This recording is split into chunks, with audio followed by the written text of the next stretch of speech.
people that work in the games industry hate gamers so much. You would think that I'm living in some sort of parody world, that there's no way that you could work in an industry and hate your customers as much as you do. What's going on, guys? Welcome to another episode of Smash JT. Today's video is going to be focusing on Jacob Geller, a very popular million-plus subscriber YouTube channel that apparently also works for a consultancy company called Hit Detection. And it's a company I've talked about previously. They're basically the same exact thing as Sweet Baby Inc., Black Girl Gamers. These places are a dime a dozen. They're pop-up shops overnight, trying to make as much money as possible from these game companies, hoping to avoid being canceled by signing on some sort of consultancy group to check all these boxes and say, hey, if anyone comes after you, just tell them that we went through it and everything's okay and don't worry because we approved it. Which is bad enough on the surface, but when you have someone that I've looked through quite a bit of their tweets because it's been fascinating to do a deep dive on someone that just has such hatred for real gamers, people that have a passion for the games they play, someone that you would think also does, but clearly based off their tweets is anything but.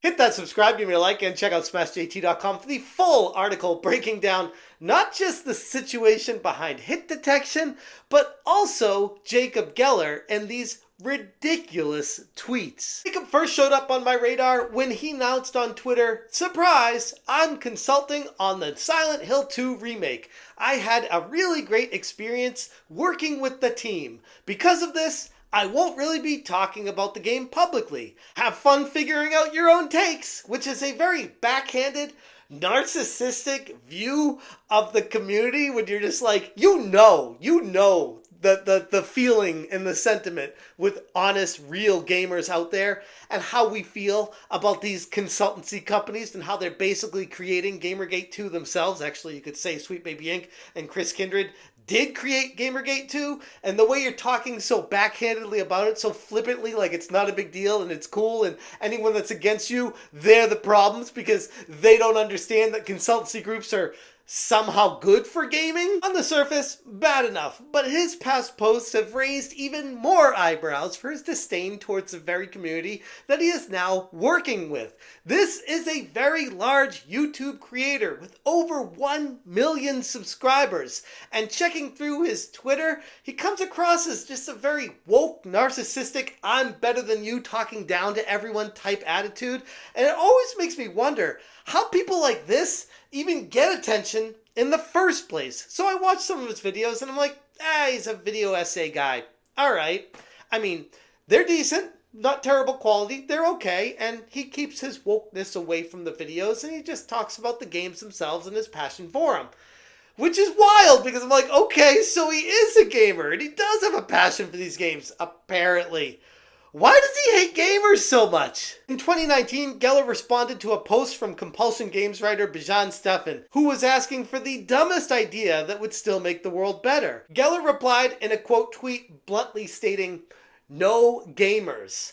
So apparently, this guy that is a passionate gamer, according to his million-plus YouTube channel, doesn't want there to be any gamers out there. And you can look as far into that tweet as you want. I wouldn't say he's trying to eradicate people that like games, but it does strike me as a bit odd that this person has such a strong stance against people that are passionate about the hobby that he's built his supposed legacy on top of. The dismissal of the gaming community has upset a lot of fans. Scrolling through social media and just seeing the responses, many people are looking at this as a reason to boycott the very well-reviewed Silent Hill 2 remake. And I say it's very well-reviewed, but that's because of the critics who are all in the same group together. They're all going to the club together, they all get access together, and they all pat each other's backs together. And this is one of those games that, I'll be honest, it does look pretty good, and that gives them every right to give it a high score because they wanted that so badly that of course they're going to give it a very high score to perpetuate the narrative that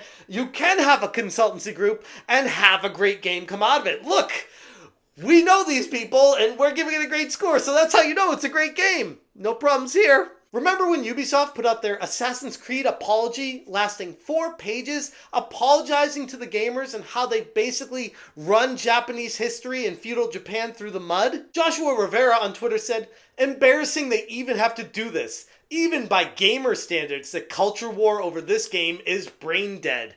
Which is like, wow, how could you be so flippant about what Ubisoft is doing? Maybe you have buddies at Ubisoft, or you feel like what they're doing and the propaganda that they're pushing with it is justified, but taking a step back and looking at how Ubisoft handled Assassin's Creed Shadows, yeah, of course they're going to delay it. Of course the game needs a lot of work. And of course they should probably be reinserting a white Japanese protagonist into the game, because that's what it was supposed to be before George Floyd happened. Jacob Geller responded, "Yeah, this sucks. Gives those lunatics way more fuel for their fire." Like, this is one of those people that just doesn't want us to win. It's almost like a them against us, the industry against the gamers. He is causing the divide to go even further. Instead of saying, yeah, Ubisoft really screwed the pooch on this, I don't agree with that, he's saying, yeah, no, gamers are the problem, and this is frustrating that Ubisoft is giving into them here. And many of you may not be familiar with the original Gamergate, but much of it started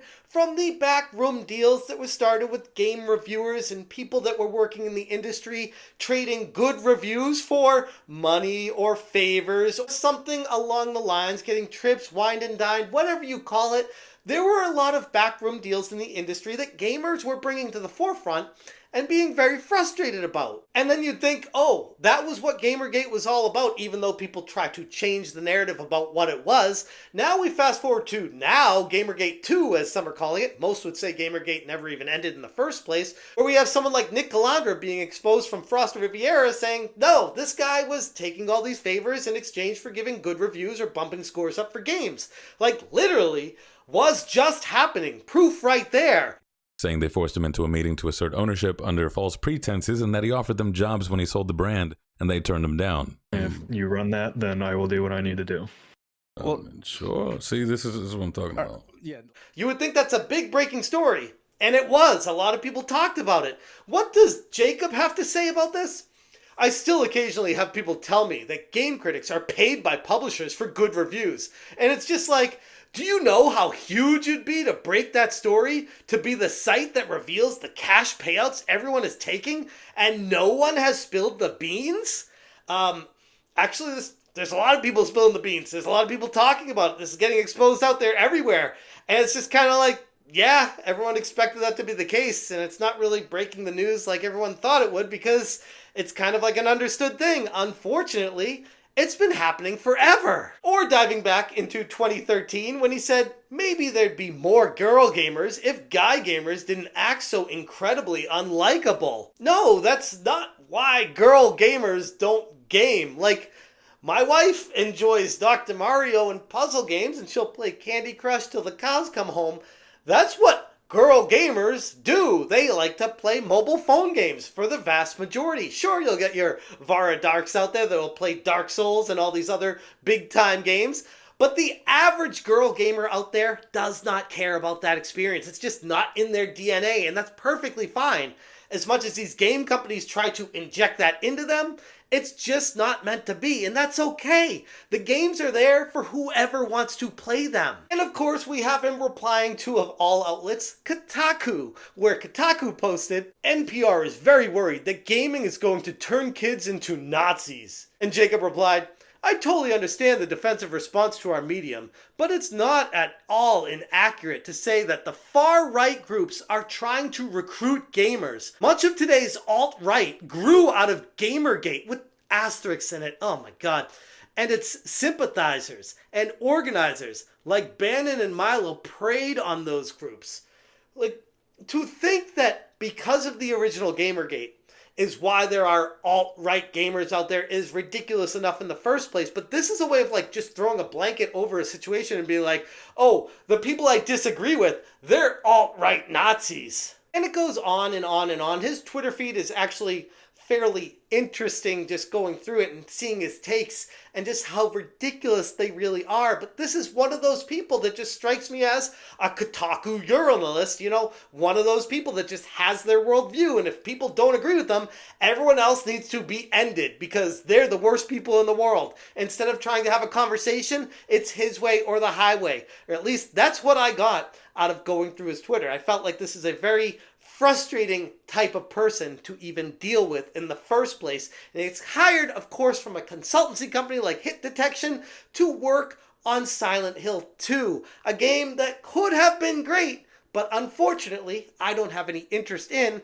after seeing they worked with a consultancy company. And honestly, that's what it's come to. Oh, and side note, Konami decided to delete their modern audience tweet, which I found fascinating. Almost like they're catching on to what we're talking about and saying, maybe we need to focus on marketing our games to the audience that actually has money and cares to pay for them. Anyways, I'm going to leave it there. If you guys want more information, check out smashjt.com. It goes into a lot more depth on everything I talked about here. If you appreciate what I'm doing, hit that join button. Thank you so much for watching. And as always, you stay smashing. Smash